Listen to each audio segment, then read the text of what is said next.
Welcome back to another victory lap.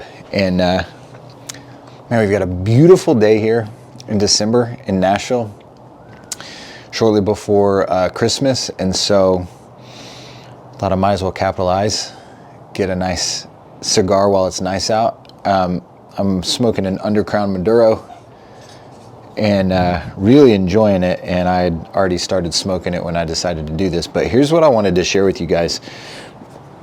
As I'm working through this incredibly valuable but incredibly difficult period of time that I've been working through, I recently started doing something I've called going monk, and it's pretty personal. I probably won't share everything about it, but the bottom line is, like, the idea was, I just sort of thought to myself, man, I got to take my thoughts back. I got to take control of my thoughts back. I felt like some of the thoughts were just like running rampant, like the fear of the future, imagining, what could happen. And I basically thought, what would I need to do to reset, right? To like cleanse mentally, emotionally, and spiritually, and give myself an opportunity to like take my mind back. And so I started writing in my journal, like, well, here's what basically a year that I absolutely reset, and a year that was like life-changing. What would that look like? And I wrote down the different habits and the things that I would be doing differently. So then I came up with, well, what would be the daily things that if I made them like non-negotiable for a period of time? And I call it going monk. It's almost like, you join the monastery and you shave your head and you take a vow of silence for a period of time. And it's like you zero in on this like moment, specifically to sort of like set it apart. That's the idea of holiness. It's set apart. So you take this period of time and like make it sacred. So that's why I call it going monk. And so I ended up coming up with this list of things that are what are entailed for me going monk.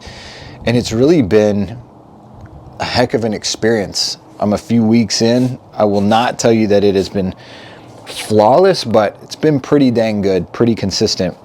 So for me, here are the things that I said, hey, these have got to be my focus daily.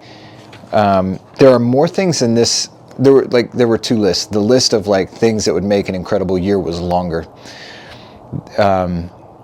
The list of like non-negotiable things, almost like my own version of 75 hard, if you guys are familiar with that. But I've got kids. I run my own company. I'm not willing to do 75 hard right now. Not because it sounds like too much. Honestly, it just the time commitment. I'm not willing to do that. But I came up with my own version of it, I guess you could say. And the goal is to like put a streak together. The goal is, how long of a streak can I do? And the point isn't the streak. The value of the streak is that the point is to retrain myself. And so if I'm doing it daily, I'm putting a streak together, I know that I am building new habits. If I'm just doing it now and then, it's not a new habit. It's just something I maybe thought of that day. So in my thing, the first one had to do with like what I'm feeding into my eyes. Certain types of media that I know is not healthy for me. The best way I could say it is like I'm monitoring what I'm taking in, what videos, what images, etc. I'm allowing to come into my eyes and into my mind. Second one is every morning I read the Bible. Every morning I read through my affirmations. Every morning I look at my goals. Every morning I engage. What I wrote is real prayer, meaning I am engaged and I am speaking to God honestly and fervently and vulnerably, and like truly having authentic prayer, for better or worse. If what I have to say is I'm frustrated and mad and I don't get what you're doing, perfect, then that's what I'm going to say. Every day I have to sweat in some way. At a bare minimum, that usually looks like 15 to 20 minutes on the Echo bike. At a moderate pace. I've got kind of a messed up foot right now. Otherwise, I would just say like a minimum of a mile run each day, but I can't really do that, unfortunately. I have to read some sort of business or, personal development type of book every single day. I have to write in my journal every single day. I have to do something non-work, something that is for pleasure. And I've got a few different sort of go-to things that I do for that. And then the last two, which have probably been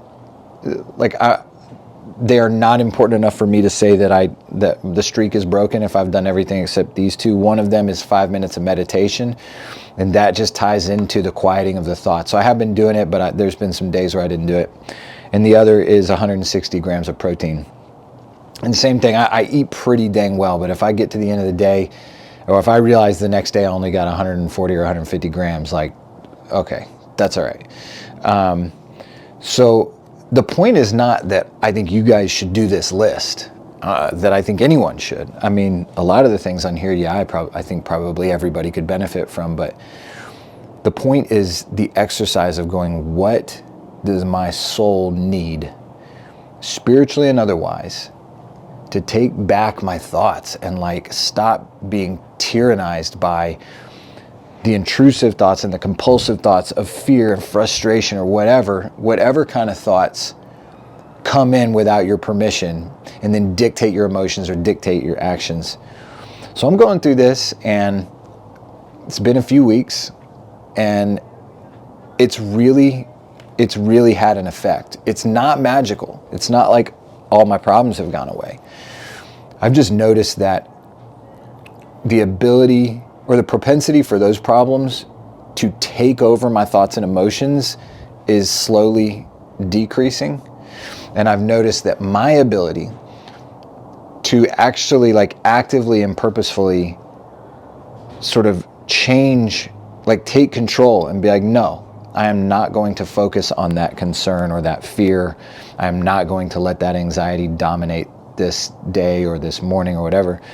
My ability to do that is creeping back up. And the truth is, part of this came from reflecting and being like, man, I used to have more ownership of my thought life than I do right now.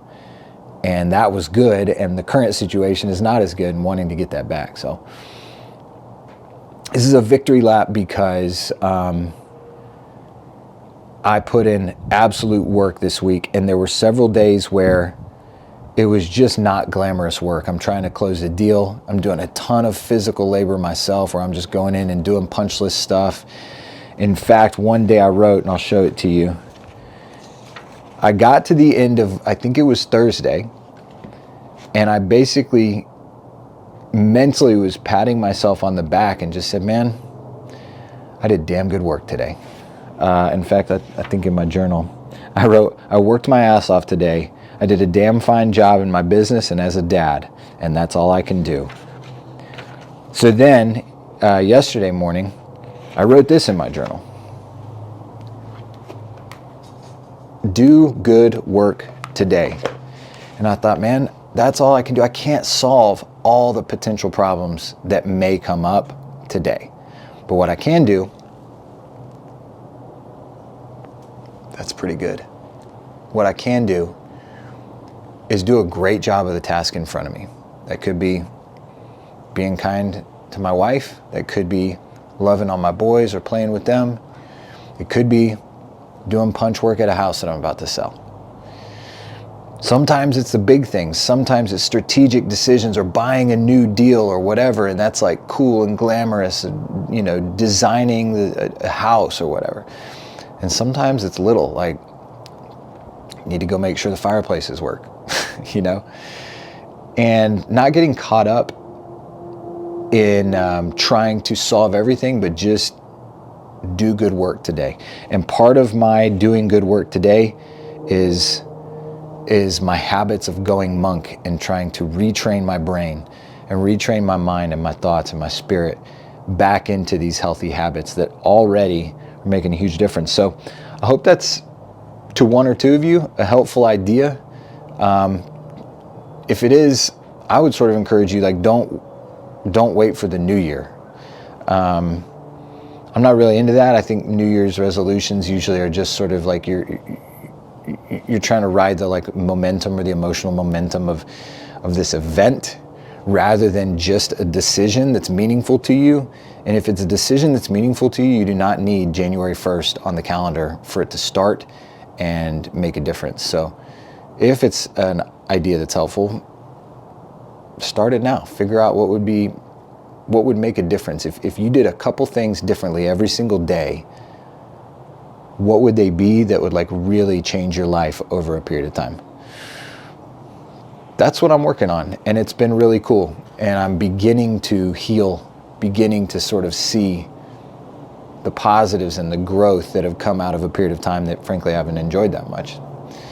I know I'm not the only person going through that. So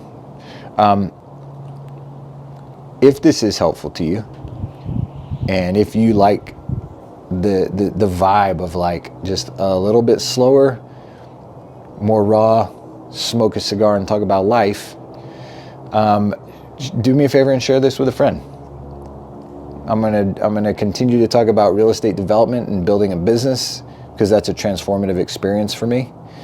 And I'm also gonna keep doing this, and just hopefully there's some people who will enjoy smoking cigars and talking life. See you at the next victory lap.